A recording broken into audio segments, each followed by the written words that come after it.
उत्तराखंड की रहने वाली सीमा को उनकी शादी से कुछ दिन पहले रात को एक सपना आता है। सपना बहुत भयानक। इसमें उनको एक शैडो दिखाई देती है जो कि देखने में बहुत अजीब सी थी। चेहरा उसका दिख रहा नहीं था, लेकिन वो शैडो उनको बुला रही थी। जैसे ही वो अपनी माँ से शेयर करती है, उनकी माँ डरती नहीं है, परेशान नहीं होती है, बल्कि खुश होती है कि जो होना था वो होने लगा है फाइनली, एंड वो समय आ गया है। अक्सर पहाड़ों की ऐसी बहुत सारी सच्चाइयां हैं जो आज भी बहुत सारे लोग नहीं जानते। कुछ ऐसी प्रथाएं, कुछ ऐसी चीजें जो जनरेशन टू जनरेशन ट्रांसफर होती हैं। इनमें से कुछ चीजें इतनी भयानक हैं कि किसी के भी सुनने वाले इंसान के होश उड़ जाए। आज का एक इंसिडेंट भी कुछ इसी तरह का है, जो कि है उत्तराखंड का। तो चलिए शुरू करते हैं। Hi and welcome back everyone. First of all thank you so much हमारी वीडियोस को इतना प्यार देने के लिए। आपका प्यार इसी तरह से मिलता रहेगा तो वीडियोस भी इसी तरह से आती रहेंगी। अगर आपको वीडियोस पसंद आती हैं तो इसी तरह से प्यार दिखाते रहें। वीडियोस को हाइप करना ना भूलें, चैनल को सब्सक्राइब करके बेल आइकन प्रेस करना ना भूलें, और कमेंट सेक्शन में अपनी सिटी, स्टेट या फिर कंट्री का नाम लिखना ना भूलें, जिससे हमें मोटिवेशन मिलती है। और साथ ही अपने सजेशंस आप कमेंट सेक्शन में बता सकते हैं। अपना इंसिडेंट कैसे शेयर करना है आपको वीडियो के एंड में पता चलेगा। अब करते हैं इंसिडेंट की शुरुआत। आज के इंसिडेंट हमारे साथ शेयर किया सीमा जी ने। सीमा जी ने बताया ये इंसिडेंट उनके साथ 2008 के आसपास हुआ था, लेकिन इससे पहले की भी बहुत सारी चीजें हैं जो सीमा जी चाहती हैं कि वो हमसे शेयर करें, ताकि थोड़ी सी आपको क्लैरिटी मिले कि किस तरह से चीजें धीरे धीरे बिल्ड होनी शुरू हुई थी, जो सीमा जी को इससे पहले तक खुद भी पता नहीं थी। सीमा जी ने बताया 2008 के आसपास वो उत्तराखंड के एक विलेज में रहते थे। इसके अलावा जो उनके नानी थे, मतलब जो उनके मामा की फैमिली थी, वो भी उत्तराखंड के विलेज में ही रहते थे। इसके अलावा कुछ और भी चीजें थी, जैसे कि जो सीमा जी हैं, उनकी दादा दादी की डेथ सीमा जी के माँ और पिता की जब शादी हुई थी उससे कुछ समय के बाद ही हो गई थी। और शायद ये सब कुछ नॉर्मली नहीं हुआ था। कुछ ऐसी चीजें थी जिसकी वजह से ये हुआ था, और सीमा जी के माता और पिता घर पे अकेले ही रह गए थे। शायद सीमा जी की माँ को किसी तरह की फ्रीडम चाहिए थी। खैर, इसके अलावा सीमा जी ने यह भी बताया कि उन्होंने नोटिस किया कि जो उनके पिता हैं वो घर के बाहर एक मंदिर है जहाँ पे भगवान की मूर्तियां, फोटोज लगाए हुए हैं, वहां पे पूजा पाठ करते थे। लेकिन जो उनकी माँ है, उन्होंने अक्सर देखा कि घर के अंदर ही उन्होंने एक कमरा बनाया था, और कमरे के अंदर वो कुछ अलग से रिचुअल्स करते थे, जो कि काफी फ्रीक्वेंटली, मतलब डेली तो नहीं, लेकिन मंथली 3 से 4 बार वो करते ही करते थे। अब इसमें इंक्लूड रहता था एक स्ट्रक्चर बनाना कोयले से, उसको पूजना, उसकी पूजा करना, लेकिन अलग से वे में। ये स्ट्रक्चर भी देखने में बहुत वियर्ड था और देखने में साथ ही भयानक भी लगता था। कभी कभार सीमा जी की माँ इस स्ट्रक्चर पे मिट्टी पोत देती और फिर से इसको फ्रेशली कोयले से ड्रॉ करती, ताकि वो सुंदर दिखे, और सारी चीजें उसी तरह से फिर से कंटिन्यू करती। ये चीज सीमा जी ने समझी नहीं थी, क्योंकि बचपन से वो देखती आ रही थी, तो उनके लिए इस तरह से था कि आखिरकार ये है क्या। उनकी माँ ने भी उनको एक्सप्लेन नहीं किया, ये कहा कि जब वक्त आएगा तो पता चल जाएगा। लेकिन जैसे जैसे सीमा जी बड़ी होनी शुरू हुई थी, उन्होंने कुछ और भी नोटिस किया। उन्होंने देखा जब वो अपने मामा के घर जाती थी, अपनी नानी के पास जाती थी, तो अक्सर नानी का एक कमरा था, उसके साथ में ही एक और छोटा सा कमरा था। मतलब कि पहले एक ही कमरे का पार्टीशन होता था, लेकिन उन्होंने बीच में कर्टन लगाया था, और इस कर्टन के पीछे सेम वही स्ट्रक्चर था जो उनकी माँ पूजा करती थी। मतलब कि एक ऐसा स्ट्रक्चर जो उनकी नानी के घर भी था, उनकी माँ के घर भी था, लेकिन डिफरेंस सिर्फ ये था कि जो माँ के घर पे था, या फिर ये कहें कि जो सीमा जी के घर पे था, वो फ्रेश था, उसकी पूजा होती थी और रेगुलर यूज में था वो स्ट्रक्चर। लेकिन जो उनकी नानी का घर था, उस स्ट्रक्चर को देख के ऐसा लगता था जैसे बहुत साल पहले बनाया गया हो, और अब धीरे धीरे वो फेड होता जा रहा था। काफी समय से उसकी पूजा नहीं हुई थी, उसकी मेंटेनेंस नहीं हुई थी। आखिरकार रीजन क्या था ये वो जानती नहीं थी। थोड़े समय में शायद जानने भी वाली थी। वक्त बीतता जाता है और सीमा जी अपनी पढ़ाई में इंडल्ज हो जाती हैं, जिसकी वजह से ये चीजें दिमाग से तो निकलती हैं, लेकिन कहीं ना कहीं स्टक होती रहती थी इन बिटवीन, जब भी घर जाना या जब भी अपनी नानी के घर जाना। लेकिन इसी सब के दौरान 2008 में जब सीमा जी की उम्र 20 साल होती है, उस दौरान फैमिली डिसाइड करती है सीमा जी की शादी करवाने की। 2008-9 के अराउंड ये बहुत नॉर्मल सी बात थी 20-22 साल की लड़कियों की शादी करवा देना। सीमा जी के साथ भी इस तरह का था। आस पड़ोस की औरतों के साथ, लड़कियों के साथ भी ऐसा हुआ था, तो सीमा जी के लिए भी नॉर्मल बात ही थी। फैमिली उनके लिए एक लड़का देखती है, उनकी शादी फिक्स करवा दी जाती है। लेकिन शादी से कुछ दिन पहले ही सीमा जी की माँ उनसे पूछना शुरू करती है कि कहीं तेरे साथ कुछ अजीब तो नहीं हो रहा, तुझे कुछ अजीब सा महसूस तो नहीं होता, कोई अजीब सी फीलिंग जो तूने कभी भी बचपन से आज तक महसूस ना की हो। सीमा जी के साथ ऐसा कुछ भी नहीं था, लेकिन जैसे जैसे शादी नज़दीक आ रही थी, लिटरली उनके साथ कुछ होना शुरू होता है।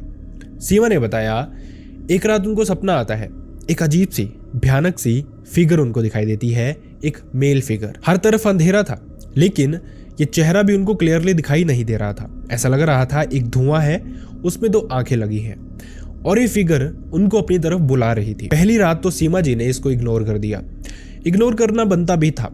असल में माना भी जाता है कि सपने इस तरह के भी आते हैं जिनका कोई मतलब नहीं होता, हमें समझ ही नहीं आता कि आखिरकार ये सब कुछ हो क्यों रहा है। सीमा जी ने भी इसी तरह से सोचा। पहले दिन उन्होंने ये सब कुछ इग्नोर किया, लेकिन हद तब हुई जब अगले दिन भी सेम ही सपना आता है। सपने में वही भयानक फिगर, वही शैडो, वही अजीब सा चेहरा जो दिखने में सिर्फ 2 आंखें थी, वो उनको बुला रहा था। अभी ये बात फिर से वैसी ही, 2 रातों में एक ही सपना कैसे आ सकता है। दूसरे दिन भी उन्होंने इग्नोर किया, लेकिन जब ये चीज़ें रेगुलरली होनी शुरू हो गई तो अगले दिन उन्होंने अपनी माँ से शेयर किया। उन्होंने बताया कि उनको इस तरह का सपना आ रहा है जिसमें उनको एक शैडो दिखाई देती है, एक चेहरा दिखता है जो चेहरे के नाम पे सिर्फ 2 आंखें होती हैं और वो उनको बुलाता है। ये सब कुछ उनको बहुत भयानक लगता है, लेकिन कहीं ना कहीं उनको ये भी लगता है कि उनकी लाइफ में कोई चेंज आया है, उनकी लाइफ में कुछ अजीब होना शुरू हुआ है और ये सपना उनको रेगुलरली आना शुरू हो गया है। उनको डर नहीं लगता था, किसी भी तरह का भय महसूस नहीं होता था, लेकिन एक अजीब सी वियर्डनेस तो जरूर थी। जैसे ही सीमा जी की माँ ने ये सब कुछ सुना, वो समझ गई वो किस चीज़ की बात कर रही हैं और वो मुस्कुराना शुरू करती हैं। वो कहती हैं कि वक्त आ गया है, वो तुम्हें एक्सेप्ट करने के लिए रेडी है। अब सीमा जी ने यहाँ पे भी बात समझी नहीं थी। वो उनसे पूछना शुरू करती हैं कि आखिरकार वो कहना क्या चाह रही है। सीमा जी की माँ कहती हैं कि तुम तैयार हो जाओ, तुम्हें अपनी नानी के घर जाना है आज, वो भी मेरे साथ। यही होता है, थोड़ी देर में दोनों तैयार होती हैं। सीमा जी की नानी के घर जाया जाता है। वहां पे नानी के कमरे में जाके पर्सनली उनसे ये चीज़ें शेयर की जाती है। सीमा की माँ उनको सब कुछ बताती है कि इस तरह से इसको सपना आया है, सपने में वो सब कुछ दिखाई दिया है जिसका हम इतने सालों से इंतज़ार कर रहे थे।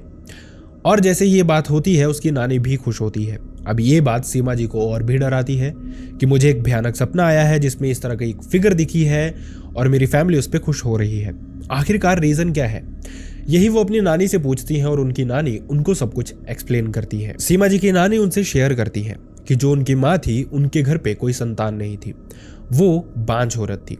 इसी के चलते गांव में बहुत सारी बुराइयां उनकी की जाती थी। उस समय इन चीज़ों को बहुत प्रायोरिटी माना जाता था। घर पे भी उनको बहुत दुख सहने पड़ रहे थे। उन्होंने हर तरह का पूजा पाठ किया, लेकिन उनको बच्चे की प्राप्ति नहीं हुई। ऐसा माना जाता है कि जो किस्मत में होता है आपको वही मिलता है। इसके अलावा अगर आप मांगना चाहे तो आपको कुछ आउट ऑफ द बॉक्स करना पड़ता है, लेकिन उसकी कीमत भी आपको चुकानी पड़ती है।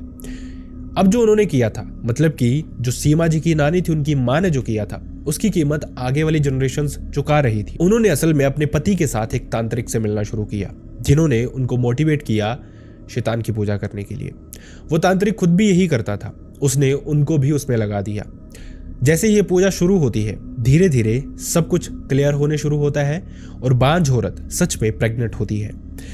अब जब उनके पेट में एक बच्ची थी, वहीं पे ये तांत्रिक उनसे कसम खिलाता है। वो कहता है कि ये जो जनरेशन, मतलब जो तुम माँ बन रही हो, आगे से आगे तुम्हारी जो भी जनरेशन आएगी, उनकी जो भी बेटियां होंगी, उनको ये चीज़ें खुद ही ट्रांसफ़र हो जाएंगी।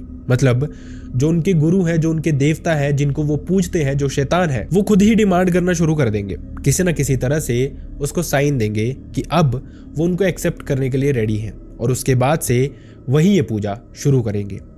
मतलब कि सीमा जी की नानी जो कि ये पूजा करती थी और वो स्ट्रक्चर फेड हो रही थी, पुरानी हो रही थी, क्योंकि ये चीज़ें ट्रांसफ़र हुई थी सीमा जी की नानी से उनकी माँ को। तब से उनकी माँ ये पूजा पाठ कर रही थी, जो भी ये शैतान के लिए किया जाता था, जो भी चीज़ें वो मानते थे खुद से, और तब से उनकी नानी ने ये पूजा पाठ करना बंद कर दिया था। इसी के चलते वो स्ट्रक्चर फेड हो रहा था, और अब जैसे ही सीमा जी की शादी होने वाली थी, ये चीज़ें उनको ट्रांसफ़र होनी थी। लेकिन साथ में उन्होंने कुछ और चीज़ें भी बताई। सीमा की नानी ने उनको बताया कि ये चीज़ें तुम्हें हार्म नहीं करेंगी, तुम्हें बस इसी तरह से इनको रेगुलरली पूजते रहना है, तुम्हें कोई प्रॉब्लम नहीं होगी। बस जो तुम्हें रोक सकते हैं उन लोगों की जान चली जाएगी, या फिर अगर कोई हार्म होगा तो आसपास के लोगों को होगा, लेकिन तुमको इसका प्रॉफिट भी होगा। तुम्हारी फैमिली अच्छे से फलेगी फूलेगी और हर जनरेशन में एक बेटी जरूर आएगी जो कि इस चीज को, इस रिचुअल को कैरी फॉरवर्ड कर सके। शायद अभी यही हुआ था। इसी वजह से जो सीमा के दादा दादी थे उनकी मौत हो गई थी सीमा की माँ की शादी के बाद से ही। सीमा जी के जो पिता थे वो भी इसके अगेंस्ट कुछ कहते नहीं थे, क्योंकि ऐसा माना जाता था कि उन पे भी इसी चीज की वजह से वशीकरण हो गया था। अब ये सारी चीजें सीमा जी के सामने क्लियर थी, लेकिन वो नहीं चाहती थी किसी को भी हार्म में डालना। वो नहीं चाहती थी अपने सास ससुर की जान को हार्म में डालना। वो नहीं चाहती थी अड़ोस पड़ोस में जहाँ पे वो अगले घर पे जाए वहाँ पे लोगों को इस तरह की कोई भी प्रॉब्लम आए। सबसे बड़ी बात वो ये भी नहीं चाहती थी कि उनके जो आगे आने वाली बेटी है, जो अगली जनरेशन है, वो एक बर्डन के साथ पैदा हो, कि उनको भी ये चीज़ें कैरी फॉरवर्ड करनी है। ज़माना बदल रहा है और वो नहीं चाहती थी ये सारी चीज़ें कंटिन्यू करना। इसी के चलते पहले वो अपनी नानी को और अपनी माँ को मना करती है कि क्या इस चीज़ को ख़त्म करने का कोई ज़रिया है। तो उनकी नानी और उनकी माँ उनको क्लियरली बता देती हैं कि कोई ज़रिया नहीं है, ये हमने सेक्रीफाइस किया है और हमें हमेशा कैरी फॉरवर्ड करना पड़ेगा। या तो अगर तुम छोड़ती हो तो तुम्हारी माँ की जान चली जाएगी, तुम ऐसा तो नहीं करोगी ना। सीमा जी ने ये बात सुनी और वो एक असमंजस में फंस गई थी। शादी उनकी नजदीक आ रही थी, लेकिन वो रात को सो नहीं पाती थी। वो जानती थी अगर वो सेक्रीफाइस करती है तो अगली जनरेशंस खतरे में आएंगी, अगर वो सेक्रीफाइस नहीं करती है तो उनकी माँ की जान खतरे में आएगी। लेकिन फिर भी सीमा जी ने एक ब्रेव स्टेप उठाया। अब आप यहाँ से बताएंगे कि जो अगला स्टेप सीमा जी ने उठाया, क्या उन्होंने सही किया या गलत किया? क्योंकि उनको रिग्रेट है जो चीज़ें इसके बाद हुई। चीज़ें बहुत भयानक हुई और शायद नहीं होनी चाहिए थी वैसी। लेकिन उन्होंने बताया कि जिन चीज़ों पे उनका कंट्रोल था उन्होंने उन्हीं चीज़ों को कंट्रोल किया।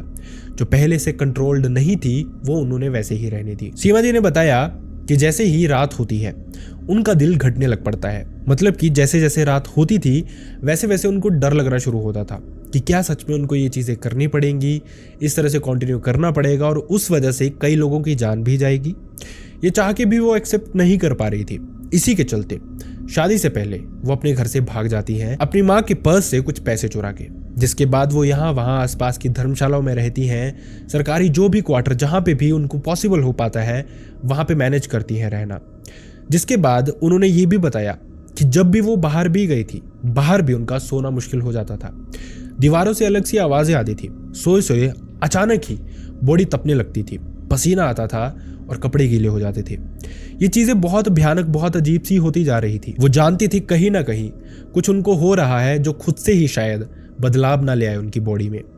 मतलब कि ये जो प्रथा थी ट्रांसफ़र करने वाली, इसके लिए फैमिली में एक रिचुअल किया जाता था। इस रिचुअल से पहले ही वो घर से भाग गई थी, लेकिन फिर भी उनको डर था कि कहीं ये चीज़ अपने आप ही उनमें ट्रांसफ़र तो नहीं हो जाएगी। इसी के चलते वो वहाँ से भाग के हरिद्वार पहुंचती है। हरिद्वार में सीमा जी ने बताया कि वो बहुत से गुरुओं के, बाबाओं के आशीर्वाद के तले रहती हैं। वहीं पे रहती हैं, वहीं पे पूजा पाठ करती हैं, सेवा करती हैं और सबको, जो भी गुरु, जो भी धर्मात्मा उनको मिलते, उनको बताते कि इस तरह की चीज़ें उनकी फैमिली में है जो कि ट्रांसफ़र होती हैं और वो नहीं चाहती कि उनमें ट्रांसफ़र हो। ये जो धर्मात्मा थे, ये गुरु थे, इन्होंने उनके हर तरह के पूजा पाठ करवाए, हर तरह के हवन करवाए और लिटरली सीमा जी ने नोटिस भी किया कि उनमें खुद में ही चेंजेस आ गए थे। उन्होंने नोटिस करना शुरू कर दिया था कि जो उनको सपने आते थे, जो दीवारों से अजीब सी आवाज़ें आती थी, जो अजीब सी उनको गर्माहट फील होती थी शरीर में, वो खत्म हो गई थी। वो समझ गए थे कहीं ना कहीं बदलाव आ गया है, चीज़ें बदल गई हैं। डर ये भी था कि घर जाएंगी तो फिर से वही चीज़ें होनी शुरू हो जाएंगी। जिसके बाद 2010 तक ये हरिद्वार में रहती हैं और उसके बाद वो मुंबई शिफ्ट हो जाती है। वहीं पे उन्होंने शादी की, वहीं पे घर बसाया, वहीं पे जॉब की। उसके बाद से वो उत्तराखंड गई ही नहीं। इनफैक्ट बीच में उनकी बात हुई थी, जब उनको पता चला था उनके गांव से वहाँ पे कोई पहुँचा है, तो उनको ये भी पता चला कि 2009 में ही उनकी माँ की मौत हो गई थी। उनको इस चीज़ का पछतावा बहुत था, लेकिन साथ ही उन्होंने ये भी क्लियर किया कि उनको जो लगता है कि जो स्टेप उनकी माँ ने उठाया था उसी का भुगतान उनको करना पड़ा। वो नहीं चाहती थी उनकी वजह से कोई और जान जाए और शायद वो सक्सेसफुल भी रही। माँ की जान तो चली गई, लेकिन बाकी बहुत सारी जानें उन्होंने बचा ली। आई नो आज का ये जो इंसिडेंट है ये बहुत भयानक नहीं होगा, आपको डर नहीं लगा होगा, लेकिन पैरानॉर्मल इंसिडेंट ही था और एक अलग विजन आपके सामने लेके आने वाला था कि किस तरह से चीज़ें जो जनरेशन टू जनरेशन चलती हैं उनको कंट्रोल किया जा सकता है, लेकिन कंट्रोल करने के लिए एक कीमत चुकानी पड़ती है, जो कि थी इस इंसिडेंट में सीमा जी की माँ की जान। सो आई रियली होप आपको हमारे इंसिडेंट से कुछ सीखने को मिलता हो एंड आई रियली होप आपको हमारे वीडियोस पसंद भी आते हैं। हम कोशिश करते हैं आपके सामने वो चीज़ें लेके ना आने की जो कि हवा में हो या फिर झूठ हो जिसमें भूत उड़ते हैं या फिर कुछ ऐसी चीजें होती हैं जो प्रैक्टिकली पॉसिबल ही ना हो, बल्कि हम कोशिश करते हैं आपके सामने वो चीजें लेके आने की जो प्रैक्टिकली सही भी हो, जो कि कहीं ना कहीं एक्सेप्ट भी की जाए और जिनकी कहीं से भी कोई मोटिवेशन ना आई हो, मतलब कि किसी इंसान का सुन के कुछ चुराया गया हो या फिर कुछ इस तरह का हो जो खुद से बनाया गया हो। आई रियली होप आप इन चीज़ों को समझेंगे एंड आई रियली होप आप वीडियोस को लाइक भी करेंगे, कमेंट भी करेंगे, अपनी सिटी, स्टेट या फिर कंट्री का नाम भी बताएंगे जिससे हमें मोटिवेशन मिलेगी और साथ ही सजेशंस भी देंगे। अगर आप चाहते हैं कि हम उस तरह की इमेजिनरी कहानियाँ भी आपके सामने लेके आए जो कि खुद से बनाई गई हों, तो हम वैसी कहानियाँ भी लेके आ सकते हैं। वो लेंथी भी हो सकती हैं, लेकिन अभी तक हमने वैसा कुछ किया नहीं है। अगर आप चाहेंगे तो इमेजिनरी कहानियां भी हम लेके आ सकते हैं, उसमें कोई प्रॉब्लम वाली बात नहीं है। वीडियो पसंद आए वीडियो को लाइक करना ना भूले, वीडियो को हाइप करना ना भूले, चैनल को सब्सक्राइब करके बेल आइकन प्रेस करना बिल्कुल भी ना भूले। And last but not the list, मैं चाहता नहीं किसी के साथ भी इस तरह का कोई भी इंसिडेंट हुआ हो, लेकिन अनफॉर्चुनेटली अगर आपके साथ, आपके किसी रिलेटिव, नोन, भाई बहन, फ्रेंड या फिर नेबर के साथ कोई भी इस तरह का इंसिडेंट हुआ है जो आप चाहते हैं मैं यहाँ पे नरेट करूँ, लोगों तक पहुंचाऊं, जिससे लोगों को कुछ सीखने का मौका मिले, तो आप मेरी मेल आईडी या फिर इंस्टाग्राम पे शेयर कर सकते हैं। दोनों का लिंक आपको हमारे डिस्क्रिप्शन बॉक्स में मिल जाएगा। So see you next time in the next video. Bye bye.